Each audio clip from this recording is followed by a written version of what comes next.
крымской столице насчитали более 400 укрытий. Большинство из них, по информации властей, уже готовы к использованию. Их обещают привести в порядок и электрифицировать. Список этих укрытий размещен на сайте администрации города. Большинство укрытий в крымской столице – это подвалы и цокольные этажи многоэтажных зданий. На большинстве из них уже есть указатели.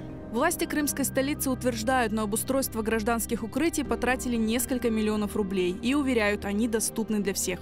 Но в реальности укрытия в многоэтажных домах закрыты на замок, а ключи от них находятся у вахтеров или представителей управляющих компаний. В середине сентября во время воздушной тревоги в Акъяре многие горожане не смогли попасть в укрытие, потому что они были закрыты, а в тех, что доступны, совсем нет условий.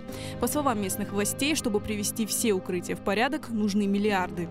По поводу укрытий хочу донести еще один важный момент. Не ждите, что кто-то придет и сделает там запасы воды, установит кресла, настилы, сделают вентиляцию. Подчеркиваю, укрытия временные, это не бомбоубежище. По данным МЧС, в Крыму насчитывается более 100 тысяч укрытий, но подавляющее большинство из них нельзя называть полноценными убежищами. В крайнем случае, в случае воздушной тревоги, власти предлагают укрываться в любом углубленном под землю помещении, либо расположиться у несущей стены подальше от окон.